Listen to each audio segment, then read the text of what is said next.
45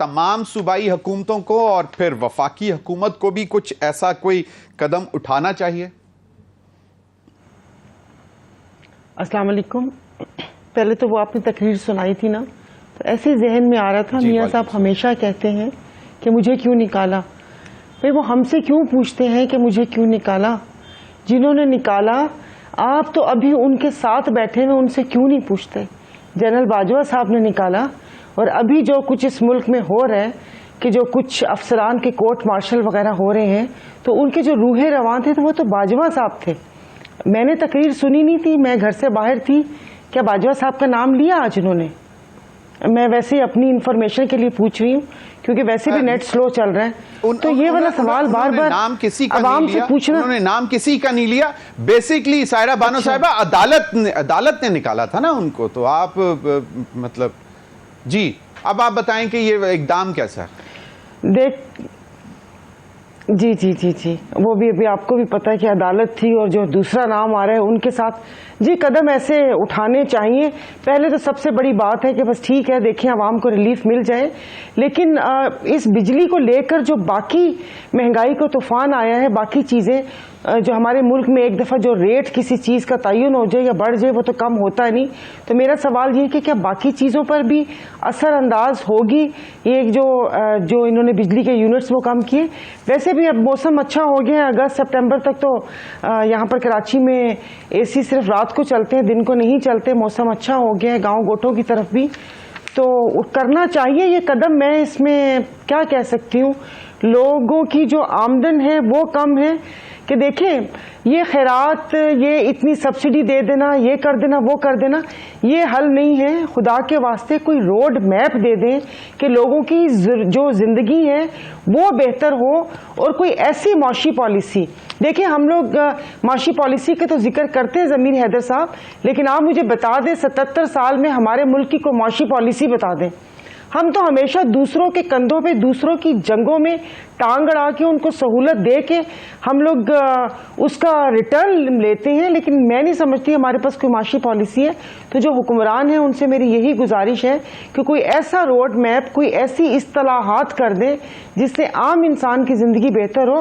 اب ظاہر ہے صرف بجلی تو نہیں ہے، باقی کھانا پینا، پیٹرول، ہر چیز ہے، بچوں کی تعلیم ہے، دوا ویسے آج بڑی ایک دلچسپ بات مجھے پتہ چلی سائرہ بانو صاحبہ ایک بڑی دلچسپ ہوئی جو تاجر برادران کی طرف سے جو چارٹر آف ڈیمانڈ ہے اس میں نمبر 2 پر ہے کہ دالوں، آٹے سمیت تمام اشیاء خور و نوش پر لگایا گیا ود ہولڈنگ ٹیکس ختم کیا جائے. اچھا ان پر بھی ود ہولڈنگ ٹیکس تھا، یعنی کہ یہ بڑی ایک تکلیف دہ بات ہے. تو اس کا مطلب ہے کہ دال چاول بھی اور میری تو تاجر برادران سے ہوتا جا رہا ہے. آج میں دیکھ رہا تھا 4 جی وہ دور ہوتا جا رہے ہیں. اور میری اپنی وہ کہتے ہیں نا کہ ان شکوں میں ایک چیز اور بھی شامل کر لیں میرے تاجر بھائی کہ لوگوں کو خالص چیزیں دینا شروع کر دیں. کنکر اور ریت کا بورا اور اینٹوں کا بورا اور فلانے کا چورا وہ نہ ملائیں، تو میں بھی لوگوں کی صحت کے مسائل بھی حل ہو جائیں گے. تو باقی یہ کہ میں نہیں سمجھتی کہ یہاں پر کوئی ٹیکس دیتا ہے.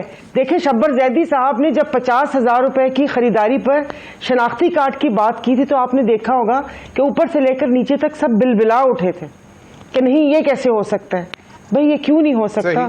یہاں پر تو ذخیرہ اندوز ہمارے ملک میں بھرے ہوئے. تو بس اللہ کرے سب بہتر ہو جائے. ہم دعا پر ہم دعا ہی کر سکتے ہیں اور کیا کر سکتے ہیں. وہ تو اگر وہ لاگو ہو جاتی شرط تو پھر تو آپ بھی پھر نا پیسز کر کے خریداری کرتی ہیں کہ 10,000 کی ایک دفعہ، 20,000 کی ایک دفعہ، کیونکہ آپ 50,000 کی پھر اکٹھی تو نہ لیتی نا کیونکہ شناختی کارڈ دکھانا پڑتا. بالکل. علی گور بلوچ صاحب 50,000 روپے کی خریداری ہوتی بھی نہیں ہے. میں 50,000 روپے کی 50,000 روپے کی چینی تو نہیں خریدتی نا، جو یہاں پر لوگ لاکھوں روپے کی چینی خرید کے رکھ لیتے ہیں. جی اور دوسرا انہوں نے کہا کہ 1000 سی سی کی گاڑیاں. بھئی 1000 سی سی کی گاڑیاں ان بیوروکریٹس کو، سیاستدانوں کو گاڑیاں دینی ہی کیوں ہیں؟ جی اپنے گھر سے لے کے آئیں جس طرح آپ بھی اپنے گھر سے استعمال کرتی نہیں جب MNA تھی. جی علی گور بلوچ صاحب بالکل. علی گور بلوچ صاحب، میں سوال ریپیٹ نہیں کروں گا. یہ فیصلہ اب پہلے اناؤنس کرنے سے پنجاب سے پہلے وزیر اعظم سے کیوں نہیں کروایا گیا؟ وہ بھی ذرا پیسے تھوڑے سے نکال لیتے کہیں سے اور ریلیف اناؤنس کر دیتے. 500 یونٹ تک، 0 سے 500 یونٹ تک، چاہے 2 مہینے کے لیے، لیکن بڑا ریلیف ہے. بسم اللہ الرحمن الرحیم. ضمیر حیدر صاحب، آپ کا بہت شکریہ. اور میں سمجھتا ہوں کہ آج کے آپ کے پروگرام کی جو ڈسکشن ہے اور جو ٹاپک ہے وہ بہت ریلیونٹ ہے اور بالکل اس ٹاپک پہ بات ہونی چاہیے تھی. میں آپ کا دوبارہ پھر سے مشکور ہوں کہ آپ نے آج یہ موضوع چنا ہے. دیکھیں، بنیادی طور پر کوئی اس بات کو تسلیم کرے یا نہ کرے، پی ایم ایل این ایک وہ جماعت ہے کہ جس نے ہمیشہ جو اس کا ووٹ بینک ہے وہ اس کو اس کی کارکردگی کی بنیاد کے اوپر ہی ملتا ہے. اور مجھے بالخصوص جو ہمارے پنجاب، کیونکہ میرا تعلق بھی پنجاب سے ہے، اور جو ہمارے پنجاب کا ووٹر ہے وہ پی ایم ایل این کی جو حکومت میں رہتے ہوئے خدمات ہیں وہ ہمیشہ ان کو یاد بھی کرتا ہے اور ان کو سراہتا بھی ہے. 2013 کا جب الیکشن ہوا تھا، مجھے اچھی طرح یاد ہے کہ اس الیکشن کی کمپین سے پہلے ایک بات جس گاؤں یا جس ووٹر کے پاس بھی ہم جاتے تھے وہ کہتے تھے کہ نواز شریف صاحب صرف لوڈ شیڈنگ کا خاتمہ کر دیں تو وہ پوری زندگی ان کی پارٹی الیکشن نہیں ہارے گی. اور اس خوفناک قسم کی لوڈ شیڈنگ نے اس وقت عوام کا جینا حرام کیا ہوا تھا. جس طرح سے کہ آج کل بلوں کی قیمت جو ہے جو کہ لوگوں سے ادا نہیں ہو پا رہی، اس وقت یہ بڑا ایشو تھا. اور الحمدللہ نہ صرف نواز شریف صاحب نے وہ تاریخیاں دور کی، لوڈ شیڈنگ کا خاتمہ کیا، بلکہ جب تک ان کی حکومت رہی مجھے یاد ہے وہ جو بجلی کا یونٹ تھا 5.5 اور 6 روپے تک آتا رہا، 6.5 روپے تک گیا ہوگا. آج جو لوگ تذکرہ کرتے ہیں کہ آج بل زیادہ ہے، اس کی اصل وجہ یہ ہے کہ جب یہ 2018 والا تجربہ ہم نے کیا اور پاکستان اس وقت تک جب نواز شریف صاحب کی حکومت ہوئی تو خوشحالی کی راہ کے اوپر چل پڑا تھا. ڈالر کی قیمت بڑی مناسب سی، 40 روپے کلو تک چینی کا ریٹ تھا، آٹا سستا تھا، ادویات سستی تھی، بہت کچھ سستا تھا. لیکن اس کے بعد جب یہ 2018 والا تجربہ ہوا تو انہوں نے آتے 7 روپے کی قدر کم کی، ویلیشن کی پاکستان کی کرنسی میں. ساری دنیا کو چور چور کہنے والوں نے کرپشن کے بڑے بڑے ریکارڈ قائم کر دیے،